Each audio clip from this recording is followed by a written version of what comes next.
చేపలు ఈవినింగ్ స్నాక్స్లోకి అయితే ఇగో ఇచ్చుకపోకుండా ఆయిల్ ఎక్కువ వేస్ట్ కాకుండా ఈ విధంగా అయితే రోస్ట్ చేసుకోండి. చాలా బాగుంటుంది పిల్లలకి ఈవినింగ్ స్నాక్స్లోకి అయితే.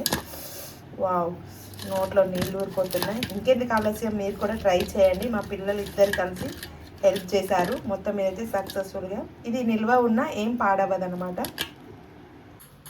హలో హాయ్ గాయ్స్, నేనైతే చేపలని ఎండబెట్టుకొని ఫ్రై చేసుకుంటున్నాం. చూడండి, మంచిగా పొద్దున్న తీసుకొచ్చిండు వాళ్ళ నాన్న. అయితే తీసుకొచ్చిన చేపలను ఏం చేయాలంటే మంచిగా వాష్ చేసి ఇట్లా గాలికి పెట్టేసేయాలన్నమాట. ఇగో ఇట్లా మొత్తం ఎండిపోవాలన్నట్టు. ఇట్లా ఎండిపోయినాక వాటర్ లేకుండా కొంచెం ఉంది, ఇలా ఉన్న ఏం కాదు.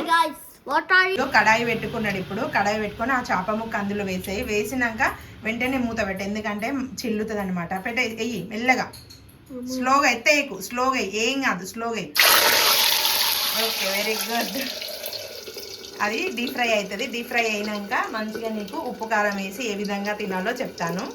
ఇగో చేపలకి వాటర్ ఉండడం వల్ల చూడండి ఇట్లా టప్ టప్ టప్ అంటుందో. ఇంకా అంటే ఇటువైపు మేము దాన్ని తిప్పి పెట్టలేదన్నమాట. ఆ వాటర్ ఉన్న సైడ్ ఇగో ఇలా మూత అయితే జాగ్రత్తగా పెట్టుకోవాలన్నమాట. మీద జల్లుతుంది వండేటప్పుడు, అంటే ఇలా చేపలు వేయించుకునేటప్పుడు కొంచెం జాగ్రత్తగా వేయించుకోవాలండి, మీద జల్లుతుంది కాబట్టి. ఒక్కసారి తిప్పి చూద్దాము, ఎందుకంటే ఇలా పట్టుకుంటే కాలుతుంది. ఒక క్లాత్ సహాయంతో అయితే తీసుకుంటున్నా. వావ్, చూడండి మంచిగా వన్ సైడే ఫ్రై అయినాయి. ఇటు సైడ్ మనం మెల్లగా తిప్పుకుందాం అన్నమాట. ఇవో చూడండి, ఇలా రివర్స్ వేసుకొని దీనికి మంచిగా మనం ఉప్పు కారం వేసుకొని, నేను కొంచెం ఫోన్ దూరం పెడుతున్నాను ఎందుకంటే మీద చిలుతుందని కొంచెం భయంతో. అది ఏంటంటే మీద చిలుతుందని నాకు భయం అవుతుంది. నూనెతోని అంత ఆటలు ఆడొద్దు కదా, అందుకోసమని ఈ విధంగా అన్ని ఒకసారి ఇలా తిప్పుకుందాం అన్నమాట. ఈ మిగిలిన ముక్కలు ఏం చేద్దామనంటే ఇవి తలకాయ, ఇవే ఉన్నాయి కదా, ఈ తోక ఇవి ఉంటాయి కదా, ఇవి ఓన్లీ కొంచెం చింతపండు వేసి సూప్ పెడదామని.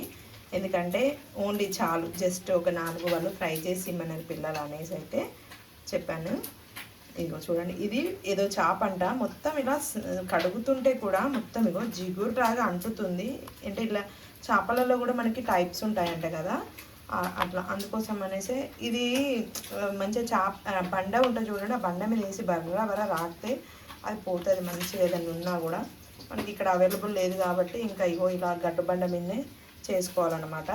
అవి ఫ్రై అయ్యేంత లోపల మనం ఎల్లిగడ్డ ఉంటుంది కదా, ఇలా మంచిగా పొట్టు తీసుకొని అయితే దీనికి కావాల్సిన స్టఫ్ రెడీ చేసుకుందాము. ఆ ముక్కలు రెడీ అయినాక ఎలా దానికి స్టఫ్ పెట్టాలో ఒక్కసారి చూసేయండి.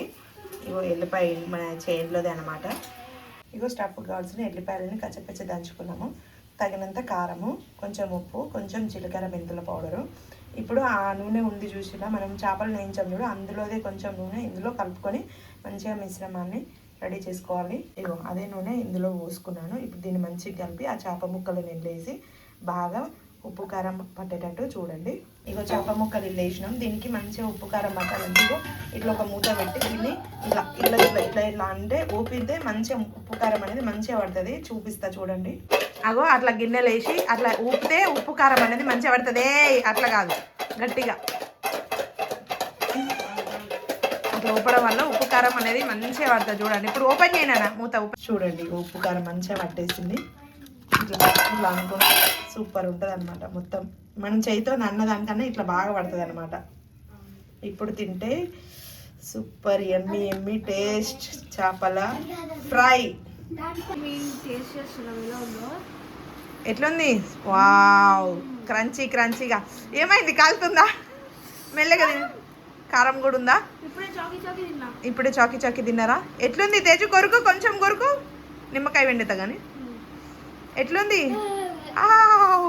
పట్టుకుంటే ఏమవుతుంది తేజు? గిన్నెలు వేసుకో, చేతితో పట్టుకుంటే అంటుతుంది అని డైరెక్ట్ గిన్నెతోనే తింటున్నాడు. ఎట్లుంది? ఎమ్మి. మళ్ళీ కొరుకు, సూపర్ ఉందా? మళ్ళీ తిను. ఎట్లా తింటావు? చేతితో తీసుకుంటావు ఇప్పుడు మళ్ళీ ఎట్లా? వెరీ గుడ్, టేస్ట్ సూపర్ ఉన్నట్టుంది. అందుకే ఫస్ట్ టైం మా వాడు ముట్టుకుంది అసలు ముట్టుకున్నాడు. చాలు ఇంకా.